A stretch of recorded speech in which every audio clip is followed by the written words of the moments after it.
everybody. I'm Dan Lutz, and welcome to the Frontlines in the battle against the deep state, the cabal, the Illuminati, and all those that wish to enslave all of humanity for their own selfish reasons. Well, today was a hard day, hard morning for me. Had to deal with a dying kitten, and I was trying to help it, see if it could survive, but it did not. It passed about 45 minutes ago or so. This was it was the runt of the litter, a true, really small runt. It was probably a third of the size of its brother. It's already about 2 months old, so it was not able to really survive its mother, over mothering it in a way, by carrying it around. They bite into the neck. That got infected, and about 3 days ago started to, pus up, and so I was trying to, remove the pus, clean the wound, and take care of it, and it seemed to be doing somewhat okay, but then yesterday it was not well, and then by morning it was barely moving, and it was very cold. I tried to warm it up, and it did kind of seem to get a little bit of life back in itself. Started to walk around a little bit, and I tried feeding it with I didn't have antibiotics, so that might have helped. But anyway, it did pass. So anyway, that was my morning, and then getting into what's going on in the CUE.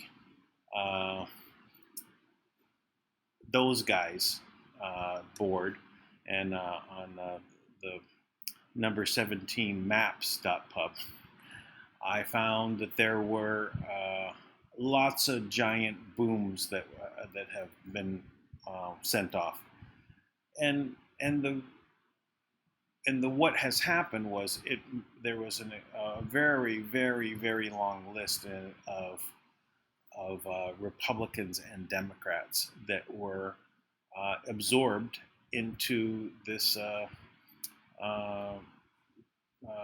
pedivore ring, and they went through a litany of all of them without, getting into all the details, but very short, like I said, we're going to go through those because this is the change. This is what is happening. We're going to be seeing more of this. So now we know, leading up to the election, how this is all coming together, of what it actually is going to entail. So this is one of the things that, I was wondering, are they going to wait, till afterwards before they start going through this, and with Ghislaine Maxwell and Epstein and all those things. But let's go this way.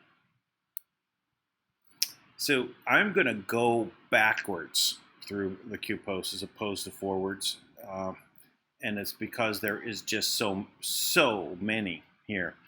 Just to give you an idea, this is all come in this morning, or today on the September 3rd. So that's 4634.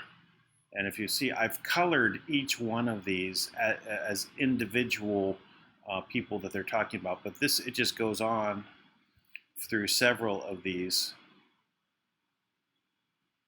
And we're just going to go through and read them all the way back to here.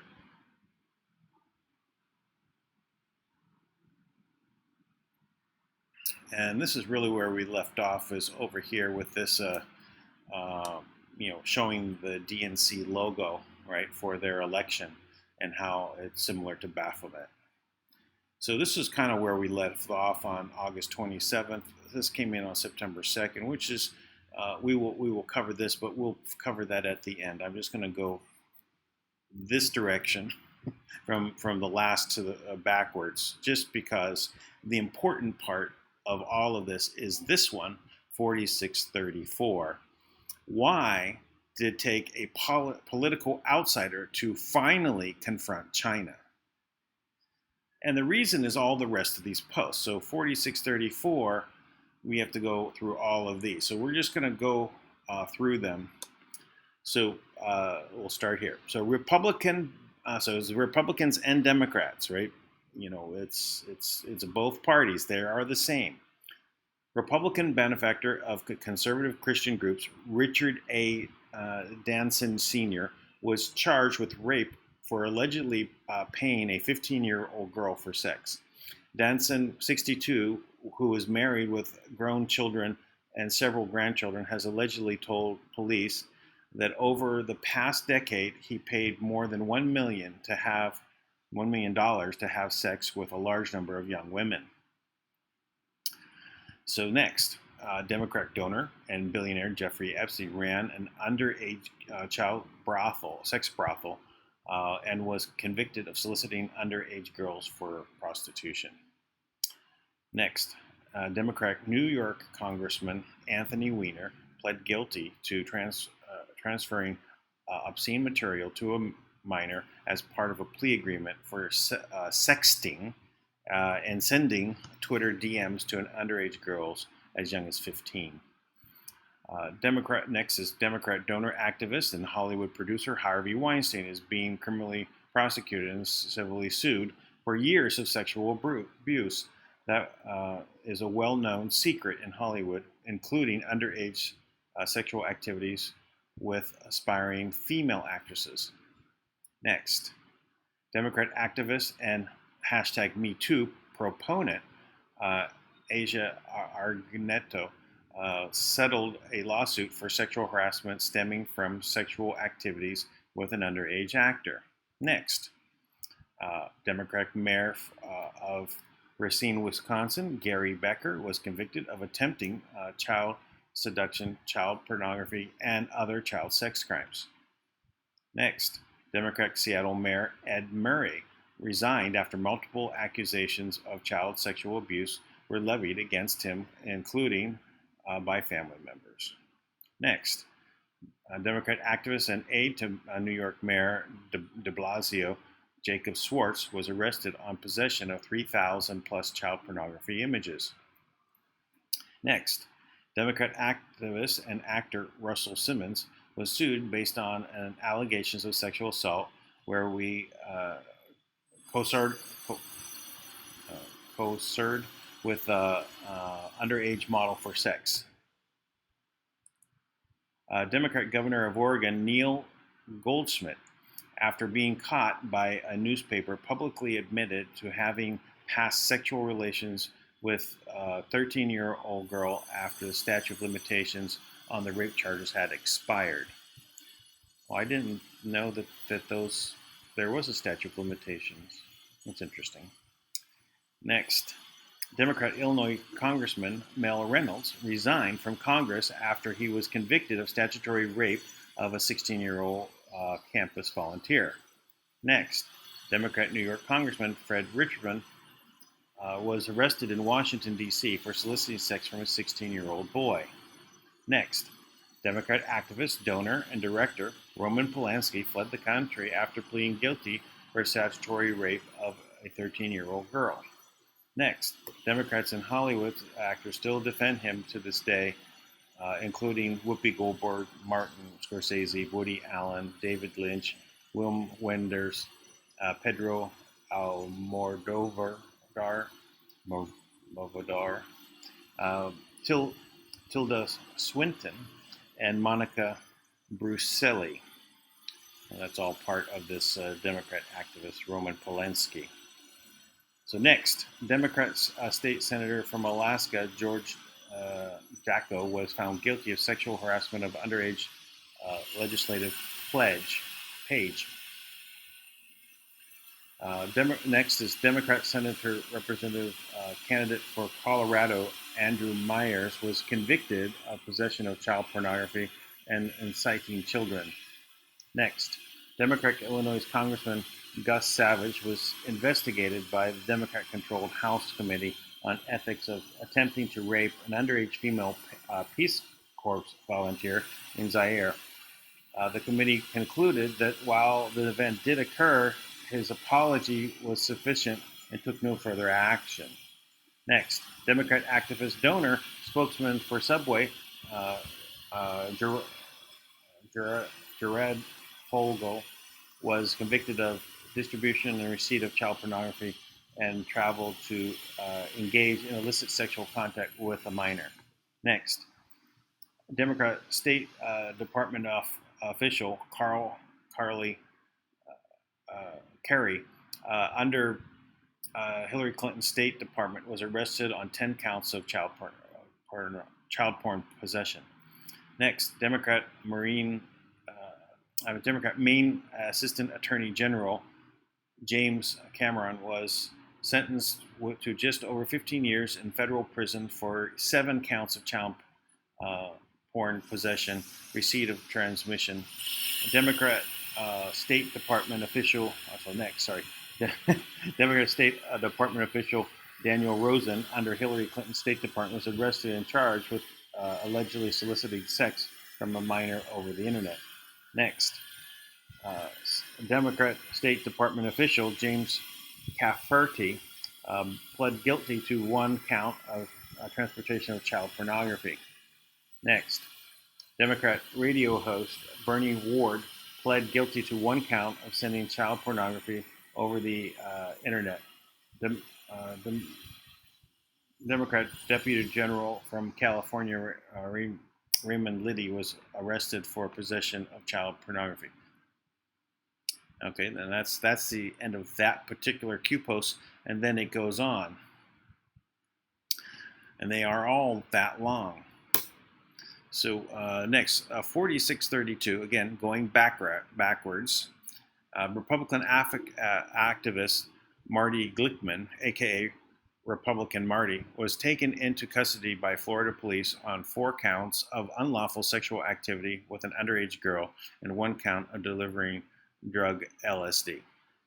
Next, Republican legislative aide Howard L. Brooks was charged with molesting a 12-year-old boy in possession of child pornography.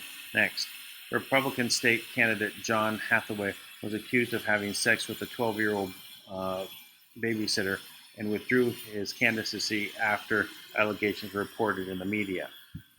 Next, Republican preacher Stephen White, who demanded a return to traditional values, was sentenced to jail after offering $20 to a 14-year-old boy for permission to perform oral sex on him. Next, Republican talk show host John Matthews pled guilty to exposing his genitals to an 11-year-old girl.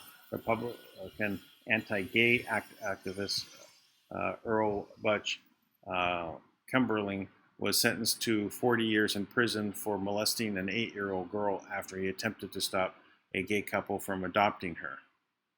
Next, Republican Party leader Paul Ingram pled guilty to 6 counts of raping his daughter and served 14 years in federal prison. Next, Republican Election Board official Kevin Qanon was sentenced to 2 years probation for soliciting sex over the internet from a 14-year-old girl. Next, Republican politician Andrew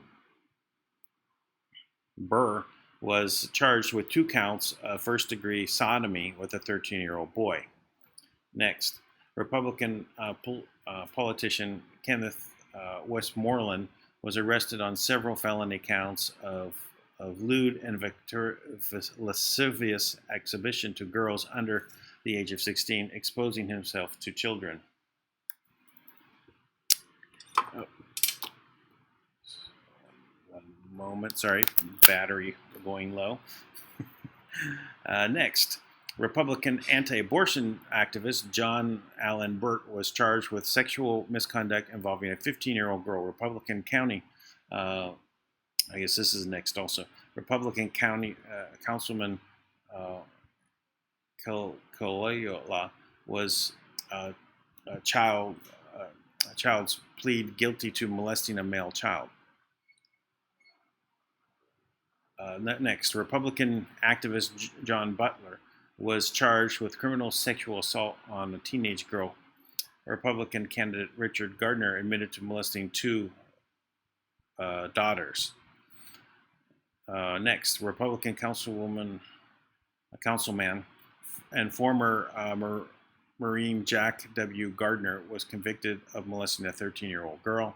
Next, Republican County Commissioner Merle Robert Butler pleaded guilty to unlawful sexual conduct and assault on a teenage boy.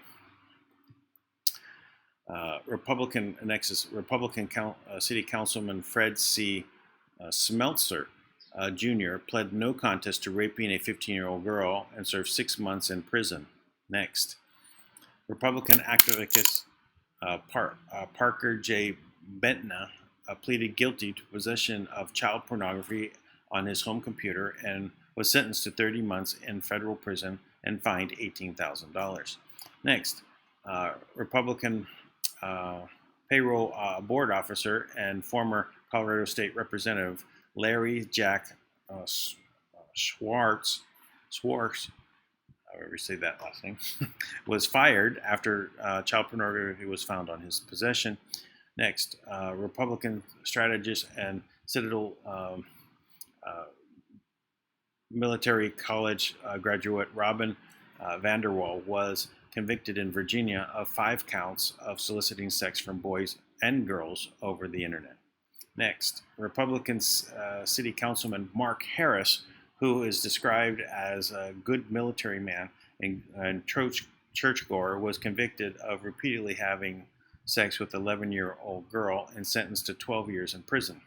Next, Republican businessman John Gunseth withdrew his candidacy for Minnesota governor after allegations surfaced that he went swimming in the nude with four underage girls, including his daughter. Next, Republican director of Young Republican Federation, Nicholas Elizondo, molested a 6-year-old daughter and was sentenced to 6 years in prison. So many. I'm going back up to the top and read the next one.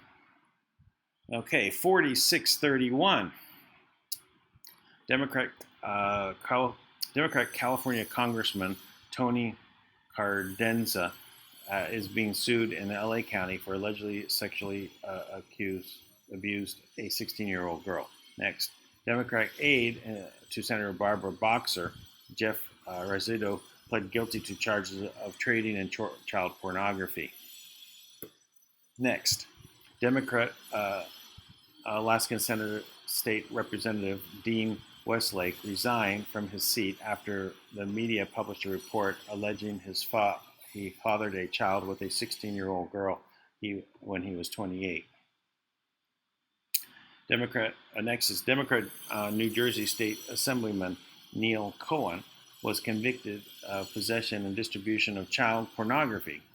Next, Republican Tim Nolan, chairman of Donald Trump's presidential campaign in Kentucky, pled guilty to child sex trafficking on February 11, 2018. He was sentenced and served 20 years in prison. Next, Republican State Senator Ralph Shortley was indicted on 4 counts of human trafficking and child pornography in November 2017. He pled guilty to 1 count of child sex trafficking in exchange for dropping all the other charges. Next, Republican anti-abortion activist Howard Scott Hedreth was convicted of child rapist in Florida. Next, Republican County Commissioner David Schwartz pled guilty to molesting 2 girls under the age of 11 and was sentenced to 8 years in prison. Next, Republican Judge Mark Pazuhanich pled no contest to fondling a 10-year-old girl and was sentenced to 10 years probation. Next, Republican anti-abortion activist Nicholas Morency pled guilty to possessing child pornography on his computer and offering a bounty to anybody who murders an abortion doctor. Next, Republican legislator Edison Misley Alderano was sentenced to 10 years in prison for raping his daughter between the ages of 9 and 17. Next, Republican Mayor Philip Giordano is serving a 37-year sentence in federal prison for sexually abusing 8 and 10-year-old girls.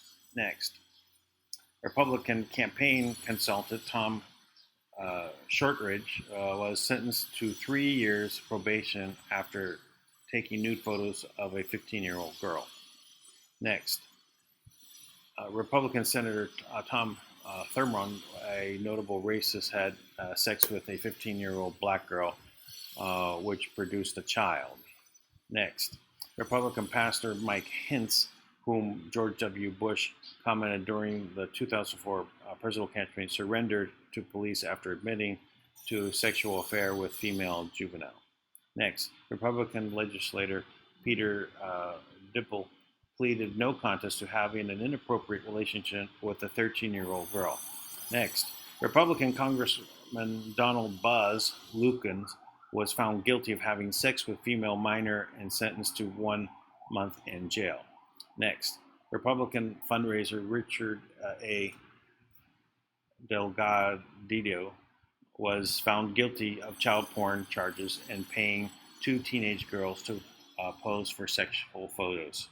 Next, Republican activist Mark A. Grethen convicted on 6 counts of sex crimes involving children. Next, Republican activist Randall David Ankeny pled guilty to attempting sexual assault on a child.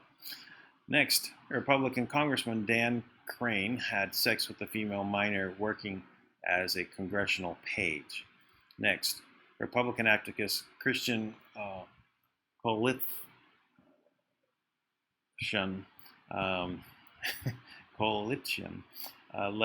leader Beverly Russell admitted to an incestuous relationship with his stepdaughter. Next is Republican Congressman and anti-gay activist Robert Bauman was charged with having sex with a 16-year-old boy he picked up at a gay bar. Next, Republican Committee Chairman Jeffrey Patty was arrested for distributing video clip of a 5-year-old girl being raped. Okay, we've got one more really long one here. This is 4630. And this is how it really started the big list right here with this question. How is blackmail used? Right, so then it starts all of this long litany. So this is the last grouping. So the next one is Democrat Illinois State Representative Keith Farnham has resigned and was charged with possession of child pornography and has been accused of bragging at online site about sexually molesting a 6-year-old girl. Next, Democrat spokesman for Arkansas Democrat Party Harold Moodley Jr. was charged with distribution and possession of child pornography. Next, Democrat Radnor Township Board of Commissioners member Philip Arn resigned from his position after being charged with possession of child pornography and abusing children between 2 and 6 years old. Next, Democrat activist and BLM organizer Charles Wade was arrested and charged with human trafficking and underage prostitution. Next, Democrat Texas attorney and activist Mark Benavides was charged with having sex with a minor, including a child under 18, having sex and compelling prostitution of at least 9 legal clients and possession of child pornography. He was found guilty on 6 counts of sex trafficking. Next, Democrat Virginia delegate Joe Morrissey was indicted on charges connected with his relationship with a 17-year-old girl and was charged with a supervisory incident liberties with a minor, electronic solicitation of a minor, possession of child pornography, and distribution of child pornography. Democrat, Massachusetts Congressman. Oh, this is the next one. Sorry, that's part of that. So, Democrat Massachusetts Congressman Gary Studs was censored by the House of Representatives after he admitted to an inappropriate relationship with a 17-year-old page. Next, Democrat former mayor of Stillwater, New York, Rick Nelson, was pled guilty to 5 counts of possession of child pornography and of a child less than 16 years of age. Next, Democrat former mayor of Clayton, New York, Dale Qanon, was indicted for sexual acts against a teenager. Next, Democrat former mayor of Hubbard, Ohio, Richard Qanon, was given life sentence in jail for raping a 4-year-old girl. Hooray! The first good sentence I saw there, life in prison for raping a 4-year-old girl. Next, Democrat former mayor of Winston, Oregon, Kenneth Bartlett, was arrested for setting up a meeting to have sex with a 14-year-old girl who turned out to be a police officer.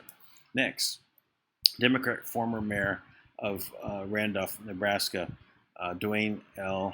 Schott, was arrested and charged with 4 counts of felony third-degree sexual assault of a child and 1 count of international child abuse.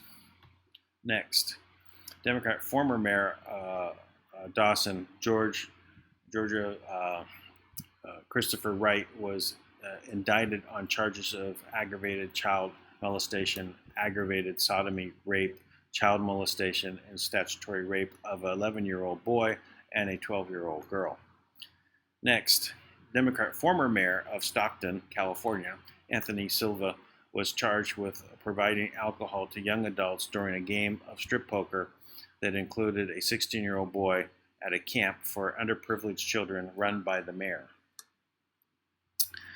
Next, Democrat former mayor of Millbrook, New York, Donald Briggs, was arrested for and charged with inappropriate sexual contact with persons younger than 17. Next, Democrat Party leader for Victoria County, Texas, Stephen Jabor, pled guilty to possession and receiving over 500,000 child pornographic images. Next, Democrat activist and fundraiser Terrence Bean was arrested on charges of sodomy and sex abuse in the case involving a 15-year-old boy, and when the alleged victim declined to testify, the judge dismissed the case. Next, Democrat Party chairman for Davidson County, Tennessee, Rodney Mullen, resigned amid child pornography allegations. Next, Democrat activist Andrew Douglas Reed pled guilty to a multiple accounts of second-degree sexual exploitation of a minor for producing child pornography. Next, Democrat official from Terre Haute, Indiana, David Roberts, was sentenced to federal prison for producing and possessing child pornography, including placing hidden cameras in bedrooms and bathrooms at a home he shared with 2 minor female victims. All right, well, that is all of those. The last post that we would really need to look at is this one right here, 4629, which has nothing to do with the others per se, but it is the last one we need to go over. There's a picture of USA Today, how ANON is radicalizing Americans. So it's the newspapers are trying to blame those guys, number 17 group, as radicalizing America. So it says corrupt, controlled enemies of the Republic. And he's talking about the mainstream media, because these are the ones that are producing this kind of garbage, right? And they're now trying to blame those guys, or I should say us guys, right, for this So, uh, so let's bring this back around here for a moment. So that's quite a big list. It's a really, you know, shows you the depths at which this is, because after all, these are the ones that have been caught, right? These are the ones that are the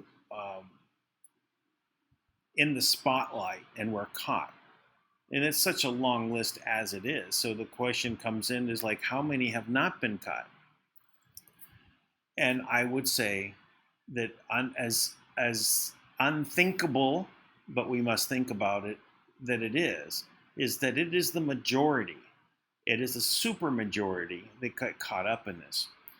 As in the article I wrote, Worldwide Civil War, Us versus Them, in which actually I passed that to a literary agent that I know yesterday. So I'm going to get feedback on that about turning this into these series of articles into then a book. But the point is in that first segment, it talks about how easy it is for the good people that want to do a good thing that come into this, start walking the dark path. They take one slight step down that direction, usually about money, not about sex. But the money is the easy one, right? Everyone wants to get money. That little bit of corruption is, overlooked. You're a politician. They're all corrupt. That kind of thing. So you might as well go along with it. That's how it's done, right? Everyone around you is doing it. So that's something you take it. So, but then they change it to another form of corruption, which is the sexual corruption. And so they start you down that path. And then it turns into the more darker place where it gets into Luciferian worship, satanic rituals, those types of things. So we can expect that we're going to find that the majority, and I don't know if it's 51% or if it's 80%, but I would say it's more towards the 80% that are caught up in blackmail. And it could be higher than that. There could be, all sorts of different levels of blackmail in this political game, but this is happening not just in the American government, but it happens worldwide. All sorts of political scandals are used as leverage and blackmail to get things done. So the one thing that America had as part of its roots in being a Christian nation was the moral foundation. And this is what has been eroded. Over decades, it's been eroded. Right? We could go back to the founding. They started to try to erode it back then, but it really, over the last 50 years, it's taken a really organized swing at how to, remove the moral foundation. I've noticed in business life the lack of morals. The people that do the underhanded things to basically get money. Again, this goes now back to the financial system, right? The system that makes money so scarce and hard to get, right? That nobody has it, so everyone does underhanded things, and that's where this root of that corruption lies, right? It's back to the interest-bearing money, that the central banks borrow, lend to the governments, and so when they do that, they lend.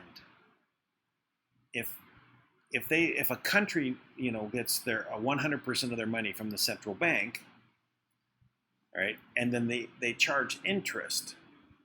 Let's say next year they had to pay back the entire amount out of taxes. plus interest. Where does the interest come from? Where is that money?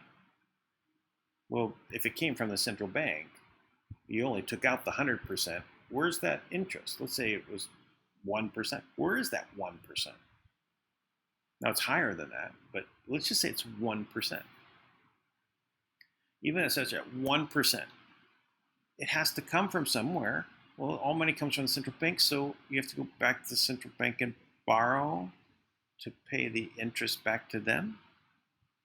And then the next year goes around and you paid off 100% of everything you borrowed.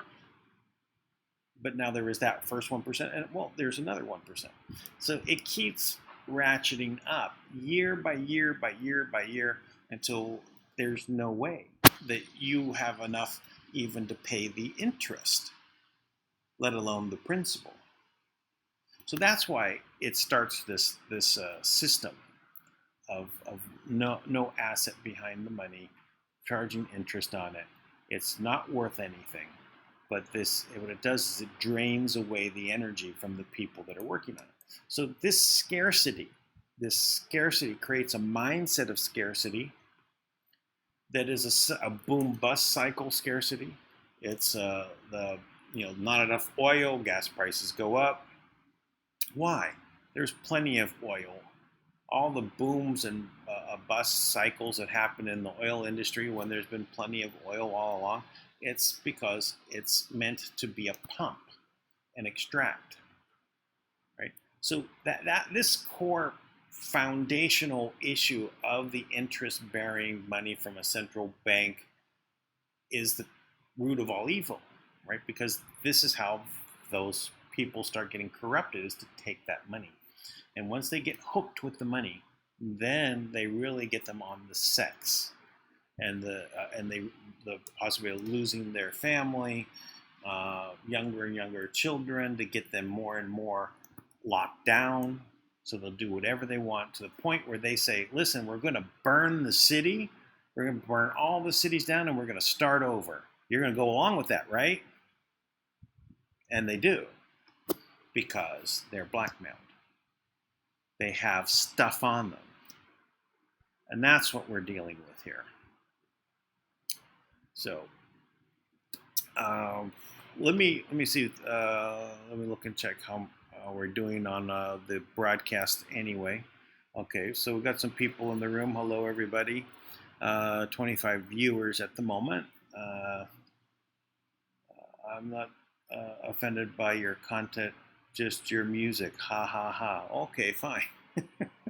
Well, everybody's a critic on the music. When I was playing other music before, there was critics on that music. So don't worry, though. It will grow on you, and you'll like it eventually. All right, so let me cover a couple more things as we kind of dove right in here. So on the housekeeping side of things, there is a California Assembly meeting coming up for Life Force. So please join Life Force, get the app. Let me share my screen.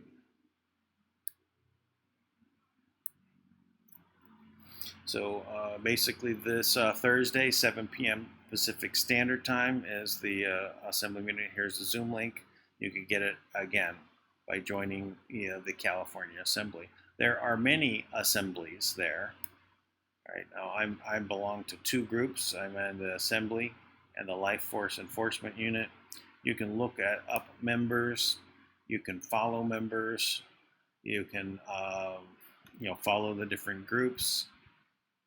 You can add as many as you like. I've followed 1,000 so far. You get in and you find someone and you follow.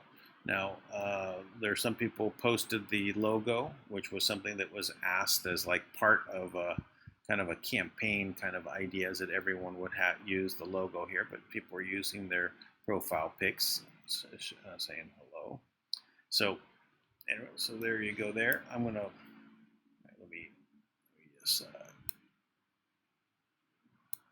end that. Closing down a few things as we go. So we go on. So for the people that I saw some comments, oh, this is I'm still working my way through this video. 3 days with Chief Justice Judge David Wynn Miller on this syntax grammar. So very informative. I'm liking it. So let me just say, talk with you a little bit about that. We've been constructed into a fiction. In order for them to create kind of a system that we can go along with, it is there's a society, a civil society that is created like you would write a science fiction novel. And you agree to join this membership group, right? And they didn't really tell you about it. It just kind of was all around you. This is just the world we live in. And by the way, it's created as a fiction. And what do I mean by that? There's a structure of contracts that you, when you're born, they create this straw man, this birth certificate entity, in which it's already declared dead at sea, and it's under maritime law, and all of this. So this construct of everything is all in this imaginary world. Now we think that we're living in the imaginary world, but really our minds are just there. Our bodies are out here, we're acting throughout the world. We're not really in the fiction, but our minds are focused there. It's kind of like a kid in a video game, right? We're kind of like stuck playing in that video game, and we don't know where the door is to get out. And they keep moving the door. If someone finds it and they tell everyone else, they move the door. Something like that. So what syntax grammar is it looks at all languages and shows that there is a mathematical formula that you can follow, and you can say whether some document that's written is a fact or fiction. And they write everything in fiction. But the Constitution is all about fact. So we think that we're dealing with the Constitution and that, but our mind is in the video game, the virtual reality. So what syntax grammar is doing is really just, analyzing the document and saying, hey, this is all fiction, has no real consequence. There you go, and takes it to court, and they win.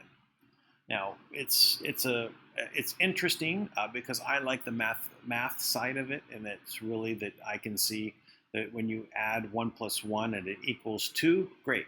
If you add 1 + 1 and it equals anything other than 2, that's the fiction. And so you can do that with every document. You could do it with constitutions. And I've been talking with a lot of people about how to use syntax grammar. So this is why I'm studying it. I dove in.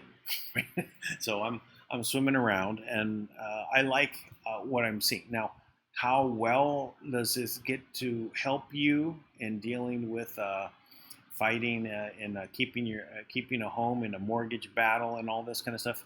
I have no idea.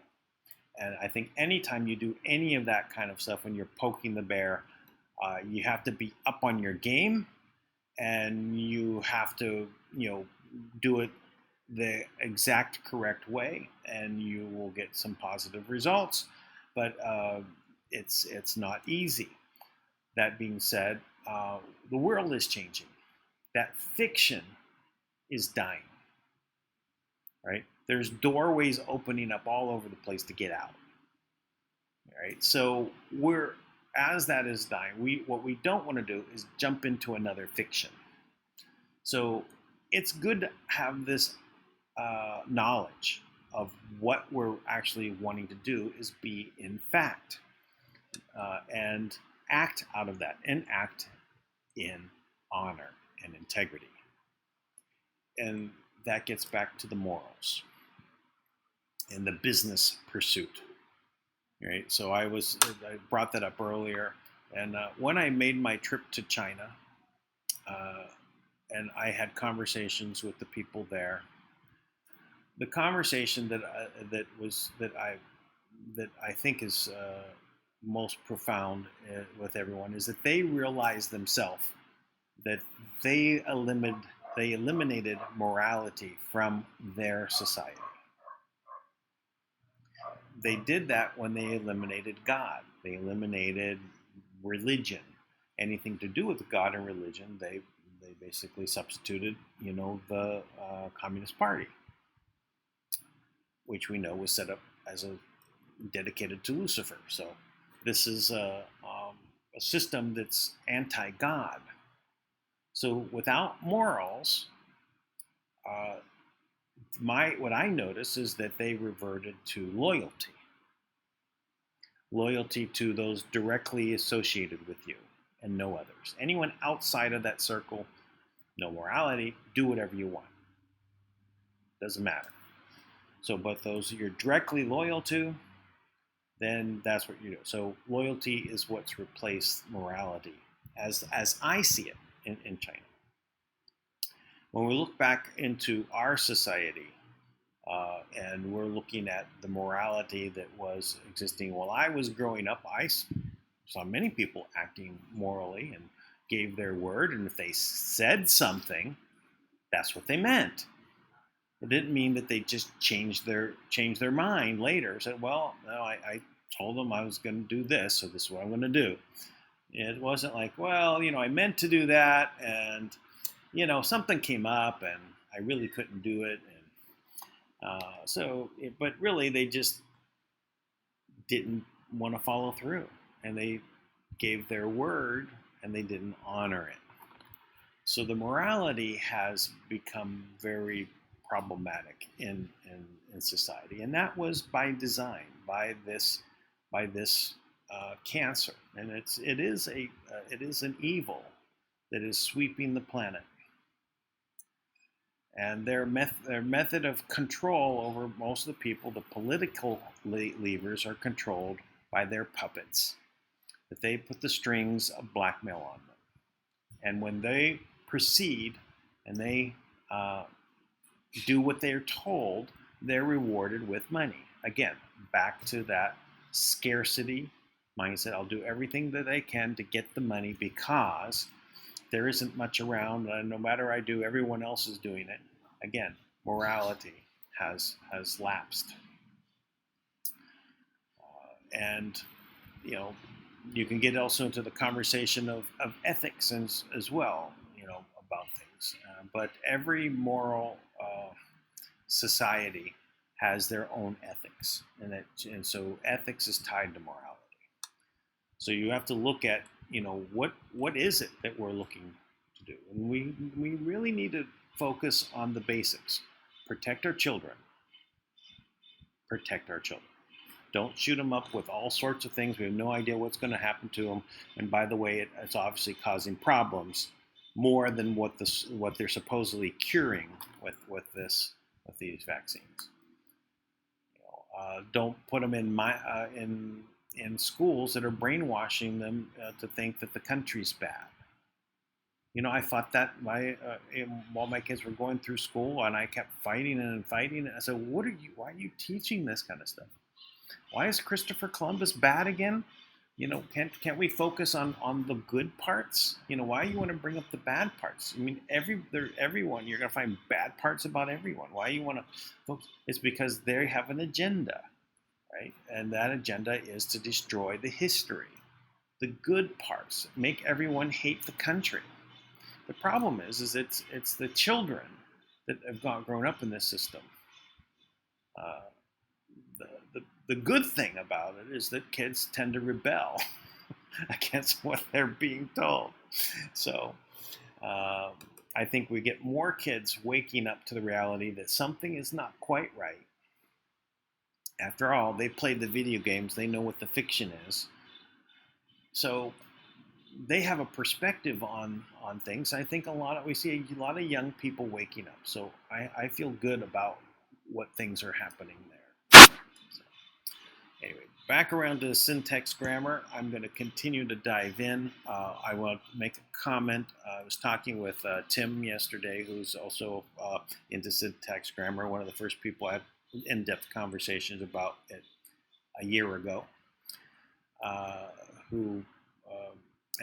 he said that Russell J. Gould was also had an open policy to working with the island countries to help them have a constitution that is written in syntax grammar. And in fact, on his website, it's on the David Wynn Miller website, has some example constitutions written in syntax grammar. One unique thing about the syntax grammar is you can read them forward and backwards, and they read the same way, which is another. It's called a proof in mathematics. You can do things both directions, and it proves one side over the other. This side of the equation or on that side of the equation, you solve them individually. They should equal the same thing. So reading things backwards and forwards, it should be the same thing. So a lot of interesting things will come out of it. I think it is a really good foundation to start writing law, is to write things this way, in fact. And we should always be very, we should have knowledge to know what is meant by law and by statute. And so things that are of statute, what that is about, where that is that apply, how does it apply, when should it apply. All right. So let's see if there's anything else that I wanted to catch up on in here. I mean, I'm just looking. Let's see today, and then yes, there is one more thing. That was again the other QAnon post that I want to get to. Let me bring this up. I did say we were going to cover this, and I almost let it slide. Okay, so remember this one. This is 4628. Files do not go missing unless the 7th floor direct involvement. Follow the log. So they were talking about the 302s. The General Michael Flynn has been not freed from that judge who, even though the government says we're not prosecuting, and the judge is saying, well, I don't care you're not prosecuting, he should still be prosecuted, and I'm going to keep holding up things until I can't do anymore. And they even went to the appeals court and it lost. The General Flynn lost there, and the judge was upheld, which means that corruption that's existing there is in that appeals court. So that's, what we're really facing is that side is so wrong.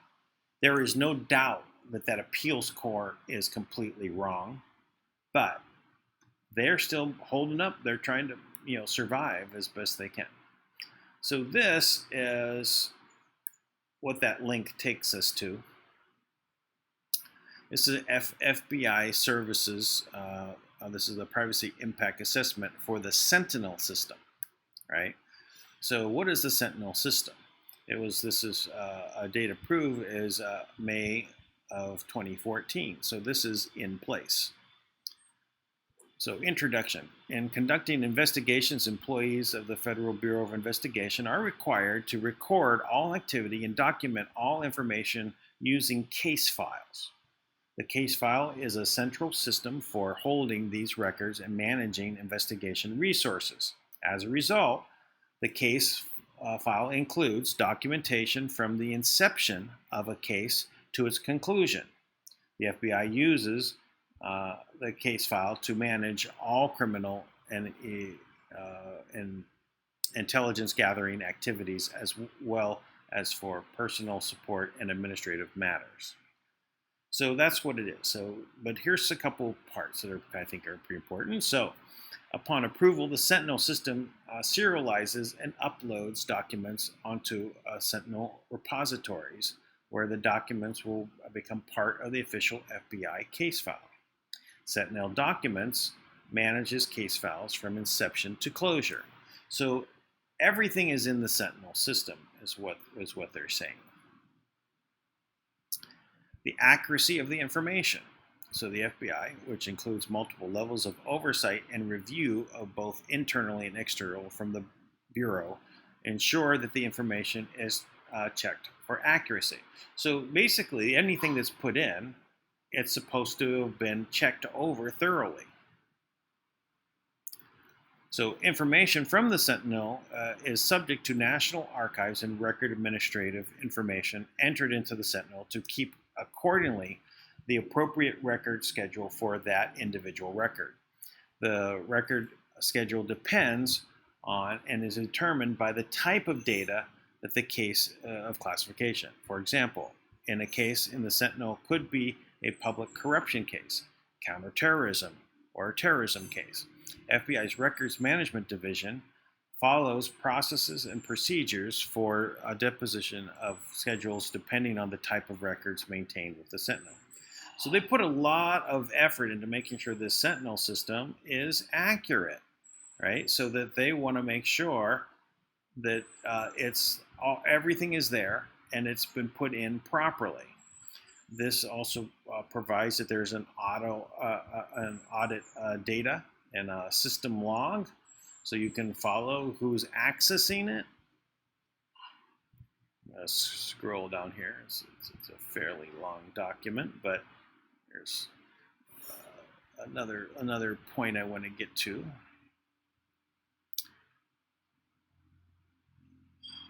There we go. Audit logs will be provided to Enterprise Security Operations Center on a daily basis for monitoring a potential system misuse. So they have systems for looking at who's misusing the information. So that means it's going to be logged. Local monitoring of audit logs occur as part of routine Sentinel operations and events that can be escalated for ESOC analysis. All operating system database and get put logs are provided to the ESOC on a daily basis. The Enterprise Operations Center will perform network level monitoring. System logs, audit logs are reviewed on a daily basis by the security administrator with auditor privileges. Audit logs can only be accessed by the information system security officer and specific privileged users. So this would be privileged users would be the 7th floor. Those people that we were saying were misusing things. So audit reports of specific events can be requested. General users cannot view, change, or delete. So general users cannot view, change, or delete the audit logs. But who can? So the system will be met requirements contained in the FBI Certification and Accreditation Handbook and are relevant to NIST information security standards and protocols. So basically, they're able to make sure that the system is completely auditable. And the only people that can be changing it are people that are going to be logging in as well. Okay, so this over here, supervisor reviewers and others involved in the approval process can review, comment, and approve the insertion of documents into the appropriate FBI electronic case files. All right, next is the digital signature ensures information authentically integrated, confidentially, and non-reproduction, guarding against improper information modification or destruction of official records. So it's set up to make sure that there isn't any destruction of official records. And I think that's, oh, there is one more. There we go. Users authenticated to the system using a single sign-on or based upon their FBI net login. Only approved authorized users are given FBI-net accounts and thus access to Sentinel. Authorized users must be listed in the FBI's electronic database. So everybody's known, in other words. You have to have approval, and they're going to know if you were involved in Sentinel. So what does that mean? This means that somewhere there is a trail that leads to the paper document of the 302 that the FBI first filled out when they met with General Flynn. That's been missing. And they kept saying, we just don't know where it's at. Well, yes, you do. If you look for it, you will find it. They don't want to find it. But even Trump said last month, where's that 302? In a tweet. So he was trolling them back in then because he knows that that's going to be coming out. So they're trying to keep General Flynn from speaking out. And I'm sure they're trying to keep him from speaking out before the election. I would say he's going to be talking up a storm in October. Before then, don't know. Could it come out sooner? It could.